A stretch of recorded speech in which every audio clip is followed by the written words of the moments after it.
اور ایک جادو وہ ہوتا ہے جو جنات کے ذریعے کیا جاتا ہے، اس کو بھی اچھی طرح سمجھیں. ہوتا یہ ہے کہ جو شیاطین جنات ہیں ان کو کوئی میسج دیا جاتا ہے کہ بھائی تم نے فلاں کام کرنا ہے، فلاں کو نقصان پہنچانا ہے. تو جب ان کو ایک میسج دیا جاتا ہے ایک خاص طریقے سے، جو یہ جادوگر ٹائپ کے لوگ ہوتے ہیں نا، وہ ان کو میسج دینا جانتے ہیں کہ کس طرح سے جن کو یہ میسج دیا جائے گا تو جن سمجھ جائے گا کہ میں نے کرنا کیا ہے. پھر وہ جن سے کام کروانے کے لیے، کیونکہ وہ جن کافر ہوتے ہیں اور شیاطین ہوتے ہیں، یعنی برے جنات ہوتے ہیں، تو پھر کوئی بہت ہی وحشیانہ عمل کیا جاتا ہے جس سے وہ جن خوش ہو کے کچھ کام کر دیتے ہیں. وحشیانہ عمل کیا؟ جیسے معاذ اللہ زندہ چوزے کو زمین میں دفن کر دیا، یا یہ کہ بچوں کی مردہ ہڈیاں قبرستان سے نکال کے ان پہ کچھ عمل کرنا شروع کر دیا کہ بچہ معصوم ہوتا ہے اس کی مردے کی ہڈیاں نکالنا، یا کوئی ایسا گندا عمل، خون اور یہ سب چیزوں میں پینا. یہ جادوگر اکثر سڑے ہوئے ہوتے ہیں، گندے ہوتے ہیں، غلاظت کا استعمال کر رہے ہوتے ہیں اور خود بھی نہاتے نہیں ہیں کئی کئی مہینے. تو ان چیزوں سے جنات خوش ہوتے ہیں. تو وہ جنات جب خوش ہوتے ہیں تو پھر جنات کو کوئی میسج دیا جاتا ہے. اس میں بعض دفعہ جن وہ کام کر لیتا ہے، بعض دفعہ نہیں بھی کرتا. یعنی کوئی ایسا قابو میں نہیں آ جاتا جن کے جادوگر جو بولے گا جن وہ کرنا شروع کر دے گا، ایسا نہیں ہوتا. کئی دفعہ جن قابو میں نہیں آتا، اور بعض دفعہ وہ قابو میں تو ویسے بھی نہیں آتا لیکن میسج پر عمل کر لیتا ہے اور پھر وہ جن اس کو پریشان کرتے ہیں. تو ایسا بھی نہیں ہوتا کہ جس پہ چاہیں جن بھیجیں وہ چلے بھی جائیں. بعض دفعہ اکثر تو جادو اثر نہیں کرتا ہے. یعنی ایسا نہیں ہے کہ جادوگر کسی کو بھی پریشان کرنا چاہے تو جن بھیج کے پریشان کر دے، ایسا نہیں ہے. بلکہ جنات بھی دیکھتے ہیں کہ بھیج کس پہ آئے ہمیں. تو بعض دفعہ وہ ایسی شخصیت ہوتی ہے جنات واپس ہٹ جاتے ہیں، یا وہ سامنے والے کا کانفیڈنس، اللہ پہ توکل، اعتماد اتنا ہوتا ہے جنات جاتے ہی نہیں، وہ ڈرتے ہیں. یاد رکھیں جو رسول اللہ صلی اللہ علیہ وسلم پہ جادو کے اثرات ہو گئے نا، یہ لوگ اس کو بڑا کیش کراتے ہیں کہ یار جب نبی پہ ہو گیا تو ہم پہ کیوں نہیں ہو سکتا.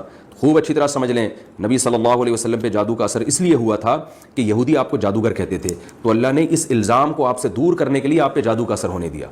ورنہ جادو کا اثر آسان نہیں ہے، علماء پہ جادو کرنا آسان نہیں ہے، مشہور شخصیتوں پہ جادو کرنا آسان نہیں ہے.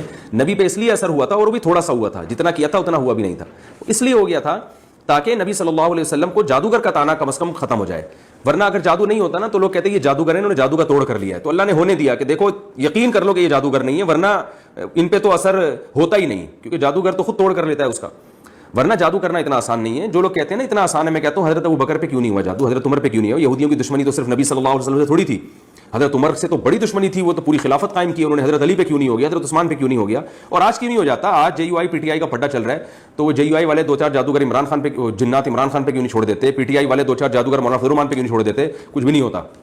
تو اتنا زیادہ جادوگروں سے ڈرا نہ کریں. قرآن مجید کے صاف الفاظ ہیں کہ وَأَنَّهُ كَانَ رِجَالٌ مِّنَ الْإِنسِ يَعُوذُونَ بِرِجَالٍ مِّنَ الْجِنِّ فَزَادُوهُمْ رَهَقًا.